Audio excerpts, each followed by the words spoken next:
പലതരം ചേരുവകൾ. ഉഴുന്നുവട പോലെ തന്നെയുള്ള എന്നാൽ ആർക്കും എളുപ്പം ഉണ്ടാക്കാൻ കഴിയാവുന്നതുമായിട്ടുള്ള ഒരു വടയായിട്ടാണ് ഞാനിന്ന് വന്നിട്ടുള്ളത്. ഉഴുന്നുവട അരച്ചെടുക്കുന്നത് കൊണ്ട് ഒത്തിരി കാര്യങ്ങൾ ശ്രദ്ധിച്ചില്ല എന്നുണ്ടെങ്കിൽ കറക്റ്റായിട്ട് നമുക്ക് കിട്ടത്തില്ല. പക്ഷെ ഈ ഒരു റെസിപ്പി ആർക്കും നിസ്സാരം തയ്യാറാക്കാം. നന്നാവില്ല എന്ന് പേടിക്കാനില്ല. റവയും ഉരുളക്കിഴങ്ങും വെച്ചിട്ടാണ് നമ്മൾ ഈ ഒരു റെസിപ്പി തയ്യാറാക്കുന്നത്. എല്ലാവരും അവസാനം വരെ കണ്ടു നോക്കുക. എന്നിട്ട് ഇതുപോലെ തന്നെ ഉണ്ടാക്കുക കേട്ടോ. ഉള്ളിലൊക്കെ കണ്ടോ, നല്ല പെർഫെക്റ്റ് സ്ട്രക്ചറാണ്. രാവിലെ ബ്രേക്ക്ഫാസ്റ്റിനൊക്കെ നമുക്കിത് ഉപയോഗിക്കാം. ഇതിൻ്റെ ഒപ്പം തന്നെ നല്ല ടേസ്റ്റി ആയിട്ടുള്ള ഒരു ചമ്മന്തി കൂടി ഉണ്ട് കേട്ടോ.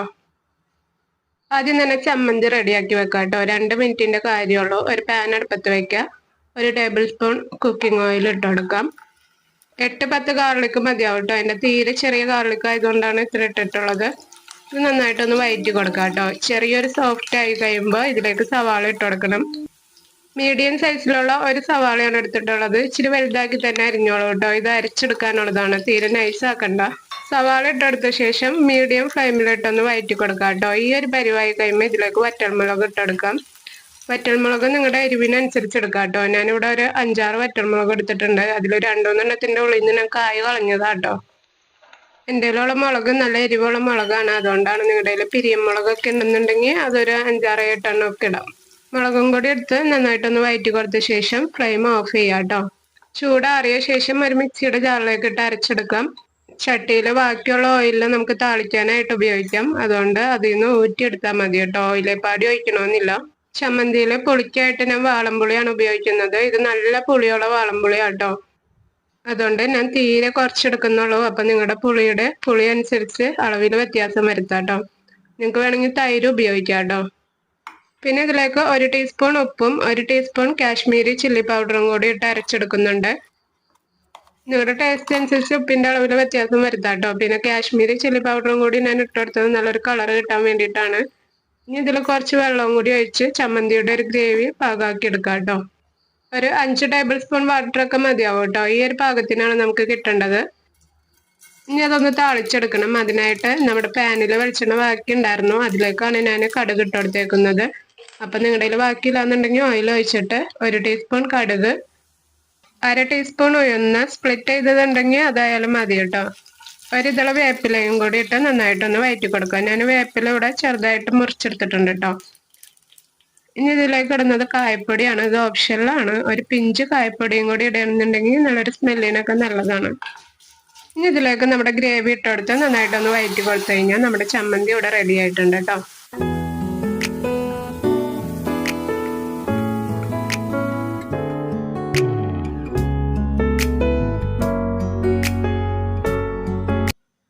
ഇനി നമുക്ക് വട ഉണ്ടാക്കാം. അതിനായിട്ട് ഞാനിവിടെ 3 പൊട്ടറ്റോ തൊണ്ടറിഞ്ഞെടുത്തിട്ടുണ്ട്. ഇത് ചെറിയ പൊട്ടറ്റോസ് ആട്ടോ.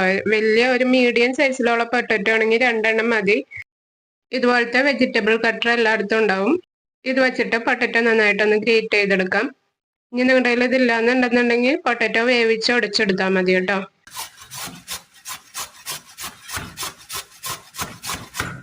കംപ്ലീറ്റ് പൊട്ടറ്റോ ഗ്രേറ്റ് ചെയ്തെടുത്ത ശേഷം ഇത് ഇച്ചിരി വെള്ളത്തിലേക്ക് ഇട്ട് നന്നായിട്ട് വാഷ് ചെയ്തെടുക്കണം കേട്ടോ. നന്നായിട്ട് തിരുമ്മി വാഷ് ചെയ്തെടുക്കണേ. അതിൻ്റെ അകത്തുള്ള പശയൊക്കെ നന്നായിട്ട് പോകണം.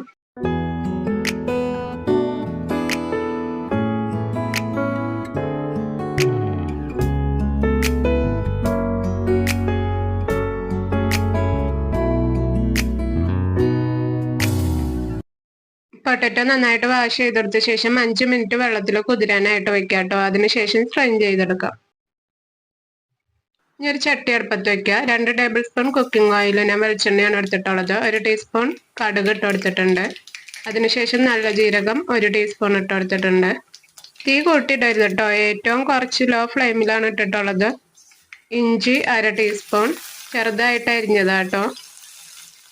3 പച്ചമുളക് ചെറുതായിട്ട് അരിഞ്ഞത്, ഒരിതള കറിവേപ്പില ചെറുതായിട്ട് അരിഞ്ഞത്. എല്ലാം ചെറുതായിട്ട് അരിഞ്ഞെടുക്കാം കേട്ടോ. നമുക്കിത് ഷേപ്പ് ചെയ്യാനുള്ളതാണ്, അതുകൊണ്ടാണ് എല്ലാവരും ചെറുതായിട്ട് അരിയണമെന്ന് പറയണത്. ഇനി ഇതെല്ലാം കൂടി നന്നായിട്ടൊന്ന് മിക്സ് ചെയ്ത് കൊടുക്കുക. പച്ചമുളകൊക്കെ നന്നായിട്ട് വാടി വരണം കേട്ടോ. ഇപ്പം നന്നായിട്ട് വഴണ്ടി വന്നിട്ടുണ്ട്. ഈ സമയത്ത് നമുക്ക് വെള്ളം ഒഴിച്ചു കൊടുക്കണം. 2.5 കപ്പ് വെള്ളമാണ് കേട്ടോ വേണ്ടത്. നമ്മൾ 1 കപ്പ് റവയാണ് എടുക്കുന്നത്. പിന്നെ പൊട്ടറ്റോയും ഇടുന്നുണ്ട്. അപ്പം അതിന് 2.5 കപ്പ് വെള്ളം കറക്റ്റ് ആട്ടോ. 1 ടീസ്പൂൺ ഉപ്പിട്ട് എടുക്കുക. ഉപ്പ് നിങ്ങളുടെ പാകത്തിനനുസരിച്ച് ഇടാം കേട്ടോ. വെള്ളത്തിൽ എന്നിട്ട് ഉപ്പൊന്ന് നോക്കുക. കുറവുണ്ടെന്നുണ്ടെങ്കിൽ ആഡ് ചെയ്ത് കൊടുക്കുക. പിഞ്ച് കായം ഇട്ട് കൊടുത്തിട്ടുണ്ട്. മല്ലിയില 2 ടേബിൾ സ്പൂൺ ചെറുതായിട്ട് അരിഞ്ഞത് ഇട്ട് കൊടുക്കുക. എല്ലാവരും നന്നായിട്ട് വെള്ളം തിളച്ച് കഴിഞ്ഞ ശേഷം ഇൻഗ്രീഡിയൻസ് ഒക്കെ ഇടാം കേട്ടോ. എല്ലാ ഇൻഗ്രീഡിയൻസും ഇട്ട് കൊടുത്ത് നന്നായിട്ടൊന്ന് തിളച്ച ശേഷം നമ്മൾ സ്ട്രെയിൻ ചെയ്ത് വെച്ചിട്ടുള്ള പൊട്ടാറ്റോ 5 മിനിറ്റ് വെള്ളത്തിലിട്ട് വെച്ചിട്ട് സ്ട്രെയിൻ ചെയ്ത് വെച്ചിട്ടുള്ള പൊട്ടാറ്റോ ആണ്, അതങ്ങ് ഇട്ട് കൊടുക്കാം. പൊട്ടാറ്റോ ഇട്ട് കൊടുത്ത് നന്നായിട്ട് തിളച്ച ശേഷം നമുക്ക് റവ ഇട്ട് കൊടുക്കണം.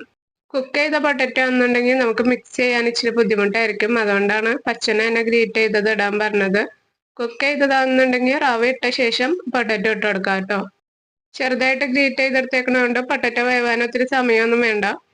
1 മിനിറ്റ് കഴിയുമ്പോൾ റവ ഇട്ട് കൊടുക്കാം. നമുക്ക് ഇനി ഫ്രൈ ചെയ്യുന്ന സമയത്ത് വെവാണല്ലോ, 3/4 ഭാഗം വെന്താൽ മതി. ബാക്കി പൊട്ടാറ്റോ നമ്മൾ ഫ്രൈ ചെയ്യുന്ന സമയത്ത് വെന്തോളും. റവയും കൂടി ഇട്ട് കൊടുത്ത ശേഷം നന്നായിട്ട് മിക്സ് ചെയ്ത് കൊടുക്കാം കേട്ടോ. ഫ്ലെയിം നന്നായിട്ട് കുറച്ചിടാം. വെള്ളം കംപ്ലീറ്റ് വറ്റുന്ന വരെ ഫ്ലെയിം നന്നായിട്ട് കുറച്ചിട്ട് നന്നായിട്ട് ഇളക്കി കൊടുത്തോണ്ടിരിക്കുക കേട്ടോ. വെള്ളമൊക്കെ നന്നായിട്ട് വറ്റിയ ശേഷം ഫ്ലെയിം ഓഫ് ചെയ്യുക. അതിനുശേഷം വീണ്ടും ഇളക്കി കൊടുത്തോണ്ടിരിക്കുക കേട്ടോ. നമുക്ക് കൈ തൊടാൻ പറ്റില്ലല്ലോ, ഇപ്പൊ നല്ല ചൂടല്ലേ, അപ്പൊ കയ്യിൽ വെച്ച് തന്നെ നന്നായിട്ട് ഇളക്കി കൊടുത്തോണ്ടിരിക്കുക. ചെറിയതായിട്ട് ചൂടൊന്ന് ആറിയ ശേഷം മറ്റൊരു പാത്രത്തിലേക്ക് മാറ്റാം. ഇനി ഇത് ജസ്റ്റ് ഒന്ന് കുഴച്ചെടുത്തിട്ട് ഷേപ്പ് ചെയ്യാം.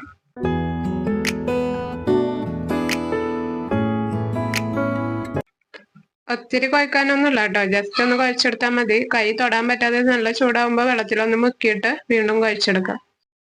ഒരു 2-3 മിനിറ്റ് കുഴച്ചാൽ മതി കേട്ടോ. അതിനുശേഷം ഇതുപോലെ ഒരു ചെറിയ ഉരുള ഉണ്ടാക്കാം. കയ്യിൽ ഇതുപോലെ ഇട്ടൊന്ന് ഉരുട്ടി കൊടുക്കാന്നുണ്ടെങ്കിൽ നല്ലൊരു ഷേപ്പ് കിട്ടും കേട്ടോ. എന്നിട്ട് ജസ്റ്റ് ഒന്ന് പ്രസ് ചെയ്തെടുത്ത ശേഷം ഇതേപോലെ തുളയുണ്ടാക്കി കൊടുക്കുക. കൈ ആദ്യം വെള്ളത്തിലൊന്ന് മുക്കുക, അതിനുശേഷം ഇതേപോലെ തുളയുണ്ടാക്കാം കേട്ടോ.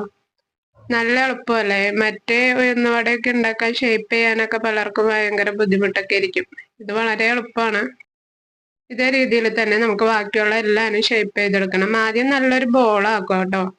നല്ല ഷേപ്പിന് തന്നെ ഉരുട്ടിയെടുക്കുക. അപ്പൊ പിന്നെ നിങ്ങളുടെ വട നല്ല പെർഫെക്റ്റ് ആയിട്ട് നല്ല ഷേപ്പിൽ കിട്ടും. ഇതേ രീതിയിൽ ഞാൻ കംപ്ലീറ്റ് ഇവിടെ ഷേപ്പ് ചെയ്തെടുത്തിട്ടുണ്ട് കേട്ടോ. ഒരുമിച്ച് തന്നെ നമുക്ക് ഷേപ്പ് ചെയ്ത് വയ്ക്കാം. ഉഴുന്നുവടയുടെ പോലെ ഷേപ്പ് ചെയ്ത് അപ്പ എണ്ണയിലേക്ക് ഇടണമെന്നില്ല, അതൊരു പ്ലസ് പോയിന്റ് ആണ്. ഇനി നന്നായിട്ട് തിളച്ചെടുക്കുന്ന ഓയിലിലേക്ക് അങ്ങ് ഇട്ടെടുത്ത് നന്നായിട്ട് ഫ്രൈ ചെയ്തെടുക്കണം. ഫ്ലെയിം കുറച്ചിടണ്ട കേട്ടോ, മീഡിയം ഹൈ ഫ്ലെയിമിലിട്ട് വറുത്തെടുക്കുക. ഇതിന് ഇത്തിരി ടൈം എടുക്കും കേട്ടോ.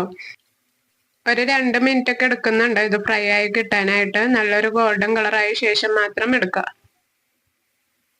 ഇതേപോലെ നല്ലൊരു ഗോൾഡൻ കളർ ആവണം കേട്ടോ. അതിനുശേഷം നമുക്ക് കോരിയെടുക്കാം.